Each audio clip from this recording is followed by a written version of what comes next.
What is India's hidden victory that we are not noticing? How India has moved from having a red corridor to the growth corridor.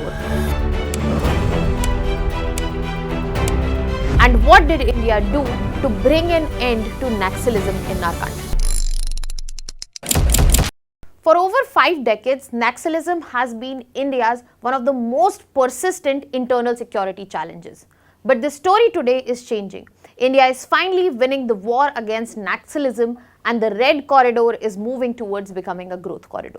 Hello everyone, welcome to Vajiram and Ravi's Flash News. My name is Shubhangi Singh and today we are going to understand not just Naxalism but also how this tide has been turned, what are the numbers saying and what needs to be our focus in coming times as well. So let us begin with understanding Naxalism. So basically, Naxalism is a far left, Maoist-inspired communist ideology which started in India in 1967 from a very small village that is Naxalbari in West Bengal, and that is from where it gets the name itself, Naxalism. Now, when it was born as an ideology, it was gradually led by a main character, that is Charu Majumdar, and also Kanu Sanyal, who were inspired by the Maoist ideology. The whole aim and the core of this ideology remained an armed revolution which was advocated so that the power and land both can be seized from elite as well as the government, that is state, so that it can be given to the poor. Now, when we talk about this ideology, you should understand the expanse of it, because by 2010 we saw that it affected more than 180 plus districts across 10 states, and this whole area that you get to see which has been marked, this was known as the red corridor. Now, the whole idea behind coming up with these affected areas, what they were aiming for? They were aiming to overthrow the Indian state and establish a people's government based on their rules. Now, when we talk about this ideology which is thinking about throwing off Indian state, it resorted to means like violence, guerrilla warfare and whatnot.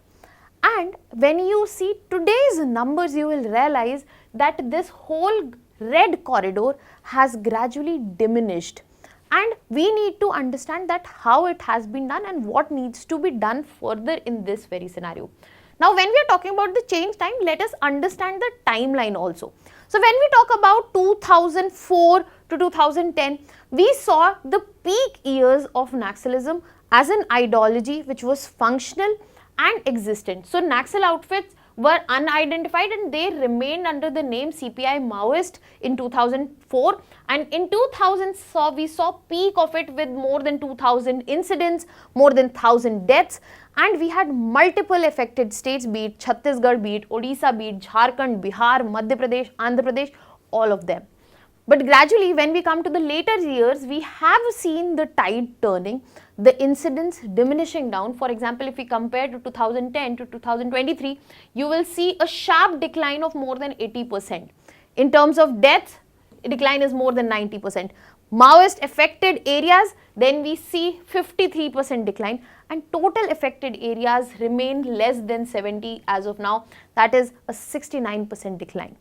If we talk about other facts, as of present, you will see in 2024 to 2025, the encounters that have taken place across the states in the very red corridor we are talking about, and it has led to this difference that we get to see from 2013 to 2025, because when we are talking about Naxalism effective states in 2023 less than 70, now we have come down to the number that is 18.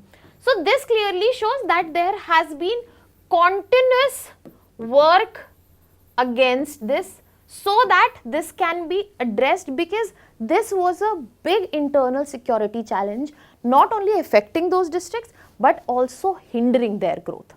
Now, let us move to understand that what government has done to change this number and change the red corridor to the growth corridor. So the work by the government has been done on multiple fronts, starting with the security front. So when we talk about the security front, we got to see there have been multiple operations that have been launched by the government. For example, Operation Green Hunt, which was between 2009 to 2011. This was the first ever large-scale coordinated offense which was coordinated by CRPF, Cobra and State Police, and it tried to reclaim some of the Maoist controlled zones. Then they came in the Samadhan Doctrine of 2017, where there was a clear strategic framework that there will be smart leadership which will be introduced, there will be aggressive strategy, motivation, actionable intelligence and harnessing technology, and it focused on data-driven operations to neutralize the threats present in these areas. Then we had multiple operations such as Operation Prahar, Operation Double Bull, and we have seen in recent years that this has been combined with technology push, where we have used drones, satellites and real-time dashboards to understand and neutralize the threats that have existed. But here the issue was not only the security. It had multiple dimensions associated with it, and it was a requirement that government not only neutralizes this but also facilitates and brings people on the other side of the road so that this problem can be removed from the core. So in this situation, we saw multiple addresses on the development front, where there have been multiple flagship initiatives such as road connectivity projects for the left-wing extremism areas. There has been more than 11,000 kilometers approved, and we have again almost 11,000 completed roads that we have seen. So when we are talking about roads, you cannot just simply see them just as infrastructure. They are a means to better access, better security in the region. Markets, that means opportunities, that means jobs, that means money inflowing. And this has also been clubbed with aspirational districts program, where there has been targeted transformation in districts such as Dantewada, Malkangiri, Gadchiroli, and the whole focus has been to ensure the access to health, education and most importantly livelihoods. Furthermore, we have also seen multiple efforts in terms of mobile connectivity. Connectivity is an important factor herein to ensure to bring them to the mainstream. Now, this is where we get to see more than 3,500 plus towers have been installed so as to ensure that these remote tribal belts are accessible through connectivity, mobile connectivity as well. Eklavya residential school, model residential schools have been brought in, where tribal education is available for next generation. And this is where we get to see multiple successful examples. For example, if we talk about Gurupriya Bridge in Odisha, this one bridge has facilitated connection of 151 cut-off village hamlets which were previously Maoist dominated. So you'll get to see here that development clubbed with security has brought in the change. But here there has been another important factor, that has been rehabilitation. When we are asking people to drop the guns, we also have to give them something else to hold.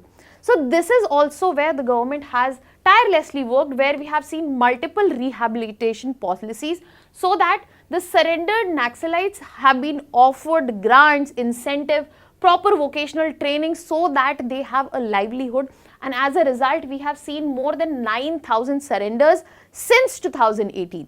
Apart from that, there are schemes such as Roshni scheme, Skill India, PMKVI, which help in skill training, and they help to bring the skill training to left-wing extremism regions. Furthermore, there have been better implementation and extension efforts so that the empowerment of the acts which are already available is facilitated in these regions. For example, PISA Act of 1996, Forest Rights Act of 2006. They have been implemented, and government has also brought in Jan Sampark Abhiyan so as to ensure that there is a direct government outreach to the tribal hamlets. The tribal hamlets which are aiming to throw the Indian state, they need to understand that how government is present there to facilitate them. in order to ensure communication, in order to ensure that what narrative has been set around them.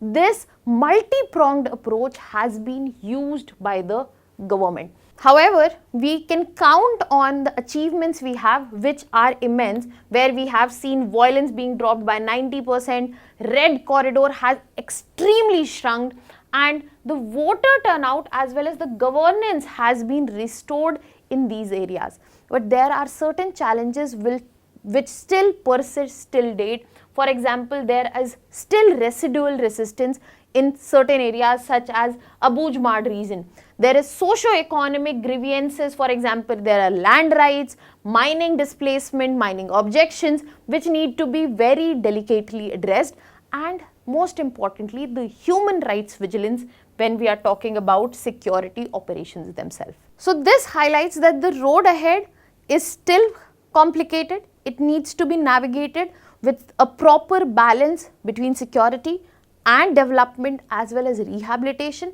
But when we will be able to address these challenges, we are definitely there to reap more from the growth corridor, which can contribute directly to better India and the India that we are looking towards by 2047.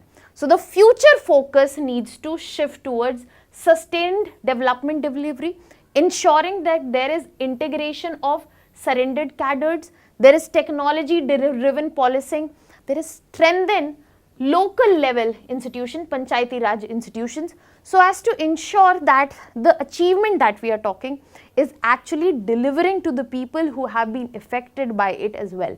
Because when we are talking about the war against Naxalism, it might be seen that we have won it, but it has not just been by bullets, it has been through bridges, it has been through efforts, it has been through schools as well as trusts. What are your thoughts on it? Let me know in the comment section. That was all from my side. Thank you so much.